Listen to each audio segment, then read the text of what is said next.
I passed my humiliation ritual with all honors, with flying colors. But the only difference between my humiliation ritual and a lot of others is I was walking with God the whole time. Being deeply rooted in prayer, deeply in search of answers, and deeply rooted and grounded in the palms of his hands through the process of this whole humiliation ritual. Do you know what the number one job of somebody that sold their soul in Hollywood is? What? Is to act like it didn't happen. They all do the same job. I made that complex list. I just want to let you know something, man. Your ass need to go do rock and roll or some other shit. I swear to God, 21, 18 platinum, 6 or 7 gold. Go look at the certifications. Let me know who beat me, bruh. For years, Katt Williams has been warning everyone about what he calls the dark side of the industry. And this time, he's not holding back. He's pointing fingers straight at NLE Choppa, hinting that the rapper's spiritual awakening might have come with a hidden cost. If Katt's words carry truth, Choppa's glow-up might not be as innocent as it seems. Online, the term humiliation ritual has blown up like wildfire. Fans are connecting dots, saying there's a pattern that's too real to ignore. A new star blows up fast, then suddenly does something wild, out of character, or downright strange. And when that happens, people start whispering, "See, they made him do it." Even big media outlets can't deny it anymore. What started as internet talk has turned into a cultural label for anything bizarre, shocking, or straight up unsettling in entertainment. Fame today isn't just about talent anymore. It's about spectacle, shock, and how far you'll go to stay trending. Some folks say artists are being pushed to humiliate themselves for attention, doing things that feel outrageous, embarrassing, or even dark just to stay relevant. Look at Lil Nas X, for example, when he dropped Montero, Call Me By Your Name, with those wild biblical visuals and his infamous Satan Shoes collab. The world lost it. Critics called it blasphemy, while conspiracy voices claimed it was another ritual in plain sight. Lil Nas waved it off as marketing genius, but that mix of timing, imagery, and symbolism still left plenty of people uneasy. I wanted to not necessarily apologize, but I wanted to explain like where my head at and where it's been for like the last week. So first of all, when I did the artwork, I knew like there would be some upset people or whatnot, simply because, you know, religion is a very sensitive topic for a lot of people. But I also didn't mean to like mock. This wasn't like a to you people, to the Christians, like, you know, it was not that. It was literally me saying, oh, I'm back like Jesus. Like that was like the whole thing. I'm not the first person to dress up as Jesus. The following year, Sam Smith and Kim Petras hit the 2023 Grammy stage with Unholy, and the internet nearly exploded. Dressed head to toe in red latex, surrounded by fire and smoke, their performance looked straight out of a ritual movie scene. Millions called it bold art, but others saw something way deeper. A live initiation broadcast for the world to see. Even casual viewers admitted it didn't feel like just music, it felt symbolic, even eerie. Then came Shea Boozy, the new face shaking up the game. His first Met Gala appearance should have been a victory, but instead it sparked chaos online. He stepped out draped in pearls, rocking a look that blurred every line between masculine and feminine. And the internet went wild. Comment sections lit up with claims like Hollywood turned him out, and another user wrote, he switched from masculine to feminine overnight. The whispers spread fast, feeding into the same ritual talk that keeps coming back every year. It's always the same question. Why humiliation? Why does that seem to be the test every new star faces?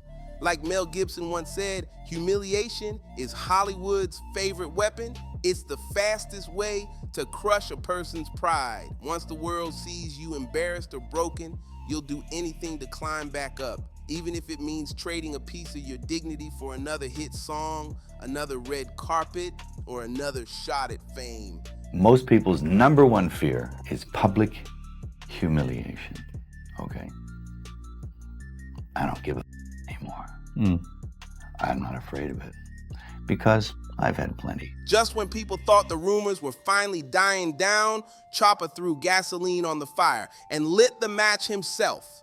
Out of nowhere, he dropped a YouTube video titled, "I did a humiliation ritual and I passed." Yeah, he said it straight up, no filters, no hesitation. He didn't try to dodge the talk or clear his name. Instead, he leaned into it. With a confident grin, Choppa claimed he had passed the ritual with flying colors, almost like it was some kind of test every artist has to take to make it big.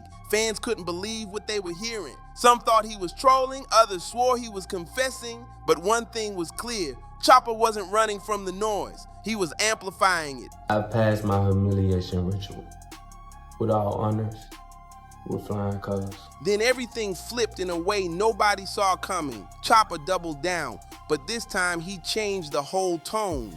He claimed his so-called ritual wasn't dark or demonic at all, it was divine. According to him, he walked through it hand in hand with God, not the industry. He started talking about prayer, fasting, and meditation like it was a spiritual cleanse instead of a sacrifice.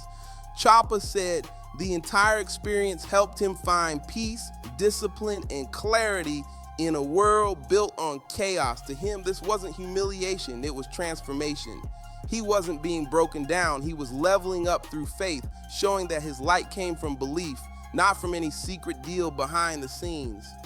But the only difference between my humiliation ritual and a lot of others is I was walking with God the whole time. Being deeply rooted in prayer, deeply in search of answers, and deeply rooted and grounded in the palms of his hands through the process of this whole humiliation ritual. Audiences were completely stunned. Nobody knew what to think anymore. How could someone take part in what's believed to be a humiliating, soul-breaking process and call it holy? The contrast was wild. That single contradiction lit social media on fire. Comments flooded in from every side. Some called Choppa brave for flipping the narrative, while others accused him of trying to spiritualize something sinister. Debates raged across TikTok, YouTube, and X, with fans arguing over whether he was enlightened or just trolling the world. Either way, everyone was talking, and that made the mystery even bigger. Whoever made that complex list, I just want to let you know something, man. Your ass need to go do rock and roll or some other shit. I swear to God, 21, 18 platinum, 6 or 7 gold. Go look at the certifications. Let me know who beat me, bruh. Not long after that, Choppa jumped back online and turned the heat up even higher. In a new clip, he proudly bragged that he had aced the industry, sounding like a man who'd cracked the secret code to fame. He was smiling, confident, and unstoppable, talking like he'd beaten the game everyone else was still trying to figure out. But the celebration didn't last long. A few days later, Choppa backtracked hard, saying he wasn't in the right headspace when he made those claims. He told fans he hadn't been himself during that moment, leaving everyone confused. Was it regret, damage control, or another layer to the mystery he'd started? And I felt like that day, I kind of released a small bit of it. And I think in the process of me releasing that, that was the first time in a long time you kind of seen that glimpse of me. But when I recorded the first video that I made of me passing my humiliation ritual, I say that to say I was extremely angry. I was not calm. But by the time Choppa tried to clear the air, it was already too late. The internet had done its thing. Once something goes viral, it never disappears. Screenshots, clips, and memes were everywhere, spreading faster than he could explain himself. Fans started connecting the dots again, pointing out the same old pattern they've seen 100 times before. The rise, the humiliation, the explanation, and then the denial. It was like deja vu in real time. And that's exactly what Katt Williams had been warning about for years. The endless loop where artists rise to fame, get tested, stumble in public, and then swear it was all misunderstood. Do you know what the #1 job of somebody that sold their soul in Hollywood is? What? It's to act like it didn't happen. They all do the same job. Many people brushed off Katt Williams' stories as wild comedy or straight up paranoia until he sat down with Shannon Sharpe and dropped bombs that made everyone stop laughing. In that interview, Katt claimed he was offered not 1, but 4 separate $50 million deals to play along with what he called Hollywood's secret games. He said all he had to do was show up at certain private parties, keep quiet about what really went down, and he'd be set for life. But Katt made it clear he wasn't built for that. He told Shannon he'd rather stay broke and honest than sell out his soul for trophies or fake fame. His voice didn't shake when he said it either. It sounded like a man who already paid the price for telling the truth. Because that's all you know me for, is that I'm quite likely to tell the whole truth and nothing but the truth, so help me God. Now, I've had to turn down $50 million 4 times. 4 times. Just to protect my integrity and that virgin I was telling you about. Right. Because P. Diddy be wanting to party. And you gotta tell him no. You got to tell him no. I did. I did. Unlike most, Katt never hit the brakes. He kept talking when everyone else went silent. He's been calling out Hollywood's dark underbelly since before half of today's chart toppers even owned their first chain. Back then, people laughed it off, calling him crazy or washed up. But now, those same words are hitting way too close to home. What used to sound like wild conspiracy talk is starting to look like a playbook unfolding in real time. Every clip, every interview, every coincidence seems to line up just like he said it would. Social media is full of people replaying old Katt clips with captions like, "He tried to warn us." Suddenly, the jokes don't sound so funny anymore. They sound like receipts. Be gay in Hollywood, you never expected. They be having these big mansion parties, and the mansion party, the whole mansion is a party, and then it's a separate party in the little rooms. I ain't been famous that goddamn long. I'm excited in a be at the mansion party. You be looking in all the goddamn rooms, and you around and look in the wrong room. Looking at it now, the pattern feels way too familiar, like a movie we've all seen before.